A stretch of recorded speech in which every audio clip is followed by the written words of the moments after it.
We're from the University of Hull. Do you want to, let's do some faces. Persefoni, I'll stand near you so we can hear you. So, we have one microphone, so I'm just going to share it with Patrick. Hi, Patrick. Hi. I'm Persefoni, and I've joined the University of Hull April 2015. Yes, it was. So about a year and a half now. And what is interesting, I realized, I've been calculating, it's over 15 years I have been using portfolio systems, but not PebblePad. Okay, don't say anything. I'm not going to mention the rival companies, but it just dawned on me that I've been using portfolios for so long, but not PebblePad.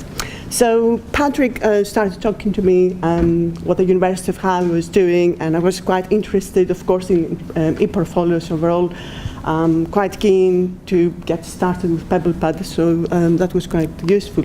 I'm also qualified Prince 2 project manager back from 2007, and 2 years ago I became qualified product owner, which is an agile form of product, I guess.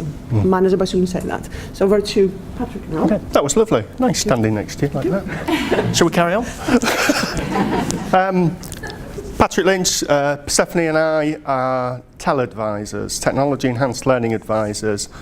It kind of occurs to me that isn't very meaningful outside of the UK at the moment, where everybody who did e-learning suddenly did TEL. And there are so many varieties there. So we're academic advisors, we're instructional designers, we are... Designers? Sorry? Learning designers. Learning designers. The directorate we belong to includes quality, so we're also sort of aware of policies and processes, so we kind of take that stuff around with us. You know, we just seem to do everything, and there's a bit of technology on there as well. So that's kind of where I'm coming from. Do you want to go forward? So, are you going forward? Next, please. Okay. We implemented PebblePad about 6 years ago. It wasn't me, so that's my disclaimer. It was implemented. There's a methodology for looking at how to make things work. It's called reverse brainstorming. So we start from a kind of question of, if we want this not to work, what should we do? It wasn't quite that bad, but actually when I took over, there was lots of learning for me from that initial pilot. PebblePad was given to people, they were expected to figure out how to use it. There were members of staff wandering around. It was linked to professional development planning for students, PDP. Students hated that. There were staff walking around telling the students, don't touch that stuff, it's pointless. You know, it was destined to fail. And you know, part of that pilot was genuinely, if we give this to people, how will they use it? And the answer was badly, you know. So, moving on from that, I took over and everybody's happy, yeah! End of presentation. But I decided we needed a more supported approach. So we couldn't leave people just to do that. I should say success for us isn't for us, it's for others. So we want people to use portfolios successfully. We want their students to enjoy, is that too much? Get away with the experience in a not too painful way. But that's what we're looking for. We're looking for other people's success, not just ours. We're just going to show them what success looks like. Sorry? Yeah? Yes. There you go. Hey! So, this is my dog. I've got grandchildren and other things, but I much prefer showing pictures of my dog. Is that a beardie? It's a beardie, yeah. And we're at Agility. And that's the whole connection with Agile, that's it. But this is Murphy. So what I realised listening to everybody this week, and I've got a head full of stuff, it's really hard to stay on topic. What I've realised is I'm not telling you anything new. This isn't new. If anything, what I've kind of done is had to sit down, and I haven't looked around for all different project methodologies and thought, aha, that's the one. I've just started doing things a certain way, and I'm encountering, ooh, this sounds like I'm doing Agile. So that's how I've come across it, but I'm hearing from other people that Agile style of language in the way they're talking about their adoption of portfolios and such like. So for 3 years, we've been Agile in our approach to technology adoption. Have you gone to sleep? Come on, next one. Persefoni's going to talk a little bit about Agile. I'll stand next to you. Okay. I don't want to bore you with exactly all the details because it's in the paper, but that is what some of the terminologies that you might know or might not know what Agile is. So it's a little bit different from traditional project management, if you're familiar with that. And one of the things we like about Agile is that if something doesn't work, we can keep changing it, and I'll come to that. But the main thing to remember is like 3 main roles in Agile, and you have like the team, and the team is the developmental team, and the main difference from the normal project management approach is that team is not controlled by anybody. So there isn't a project manager telling them you have to do this by that time. They're autonomous. So that team is managing their own workload, so to speak. But what the Scrum Master, which is a different role you might come across at some point, do is they manage the process. So the team are also in charge of the sprint, like the chunks of work that take place between its sprint. So the Scrum Master makes sure that there are no interruptions, and they talk with the team on a daily basis, but they also talk with the product owner, and the product owner sort of sits between the team and the end user, and sort of makes sure the end product has got value, and also that we have a product and manage the user end user expectations and things like that. So that's what really looks like if you ever heard these terminologies before. So what we also try to do here is try to map the Agile approach, the development, with the curriculum that we've got here in HAL. And some of this stuff on the right-hand side possibly makes sense to you because I'm pretty sure you have a curriculum development cycle, or you might call it something similar. But we are in academia, we deal with curriculum. So the equivalent will be the Agile cycle. And Patrick explained the TEL team. We are part of the TEL team, Technology Enhanced Learning. And you might not have a TEL, you might have academic developers, but the language is the same. It's the same type of thing. It's all in the book, by the way. And it's sort of the list will go on. Should I explain everything? I don't want to. No, I think people can see that. It's self-explanatory. You try to see there our understanding of mapping how the steps we do on a daily basis in our job relates with Agile. I think we kind of got a bit more of the steps involved, but I'm rubbish at sticking to a script. So, Agile. We're all PebblePad fans, yeah? Anybody not a PebblePad fan? Right? Shh. I just want to give an alternative viewpoint for a moment. They've just upgraded to version 5.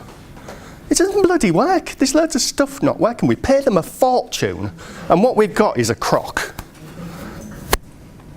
But we don't believe that, do we? We all think, it's fine, it's work in progress. There's new stuff, there's great stuff coming. We've all bought into Agile. You know, that's what I'm cruising on at the university. People are happy with it's coming, it's always improving. And I think, you know, PebblePad's a real good example of we're buying into the dream. And that's what I'm kind of using there. Sorry. So we also try to go further to try and explain the pattern of exactly what we do when we, the TEL team, gets in contact with their course team, or whatever the equivalent is in your institutions. So we calculate it's almost like 17 steps, isn't it? And It's a lot of steps. So then we try to summarize it in few words, and it's the second one, the second point. We sort of go, meet and greet, and sort of we agree the next steps, and we demonstrate something early. So we're very adamant that we demonstrate something early just to make sure we get it right.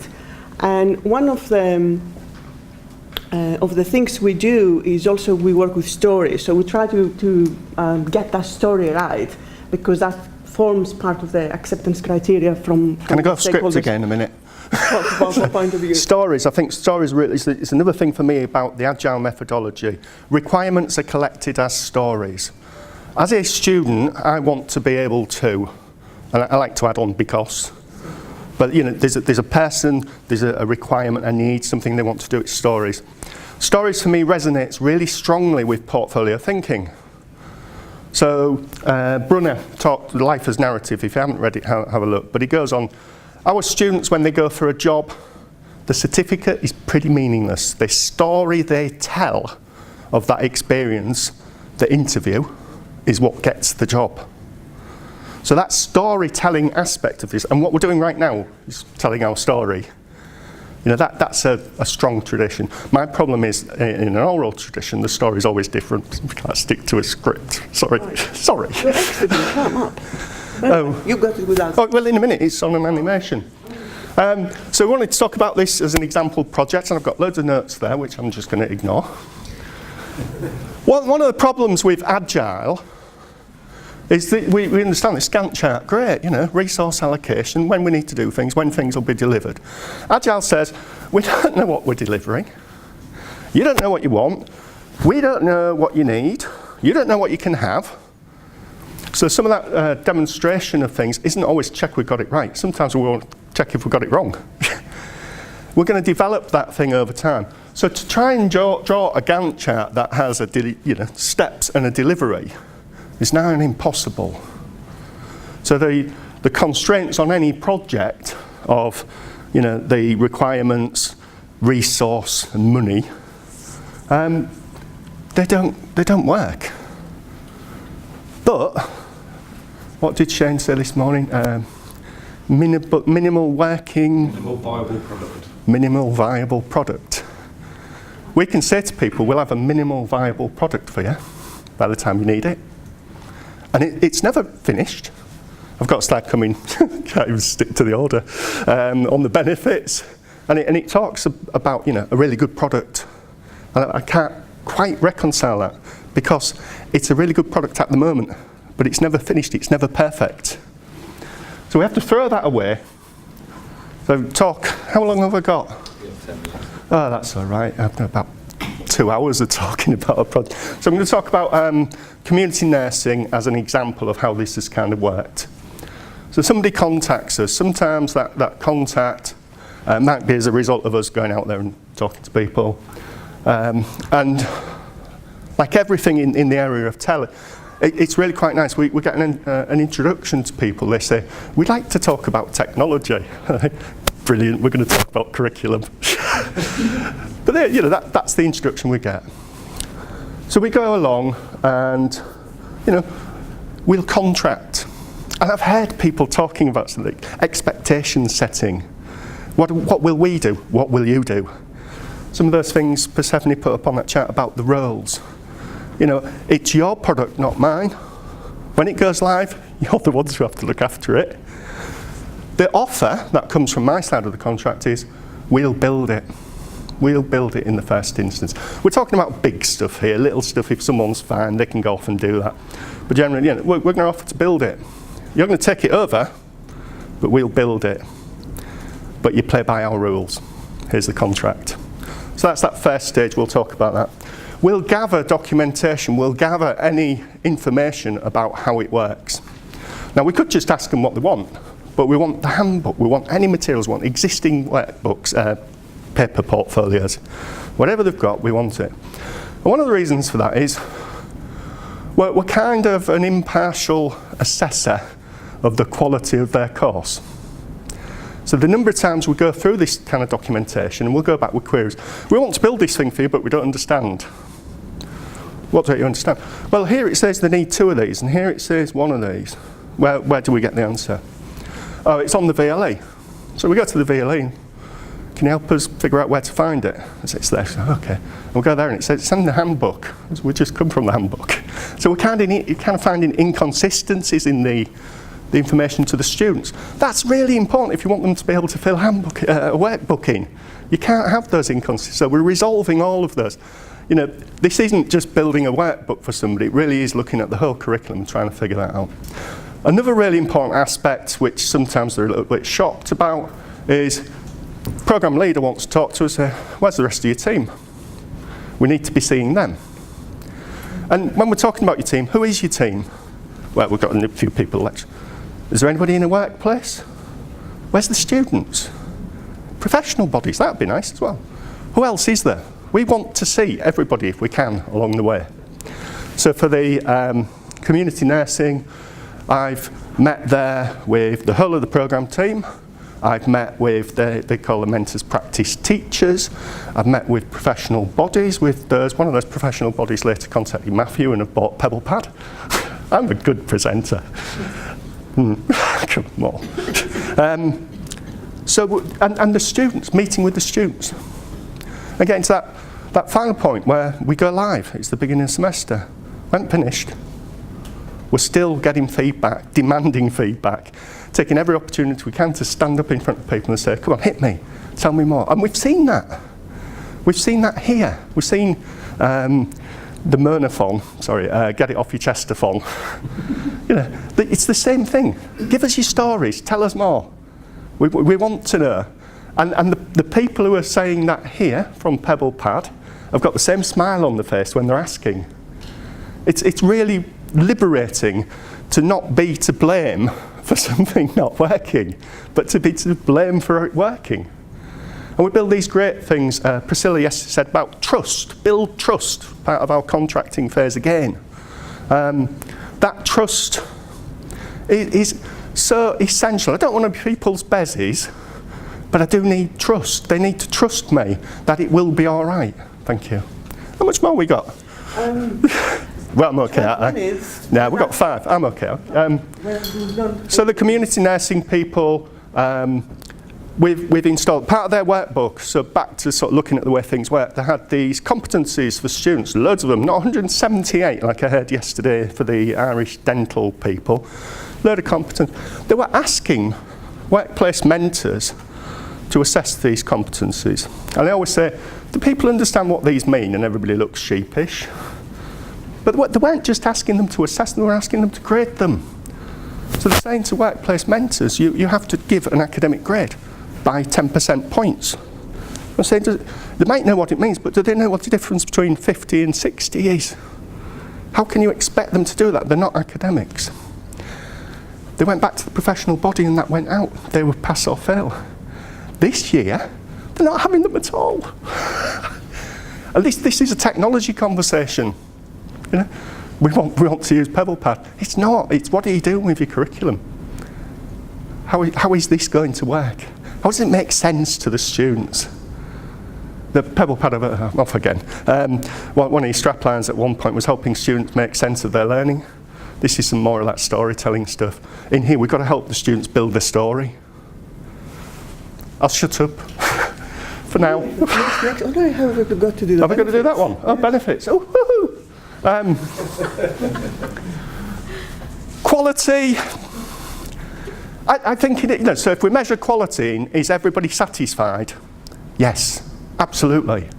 There's the same problem, Shane, as with, we do a bit and everybody wants more. Great. They didn't know they wanted more before. They didn't know they could have it. We're progressing, we're moving. So I do think everybody's perception of quality is brilliant. Could we have done something better? I keep learning. I learn more. I missed out on the other bit. I'm one of the best people to talk about PebblePad. I'm one of the best people to talk about the use of eportfolios at Hull.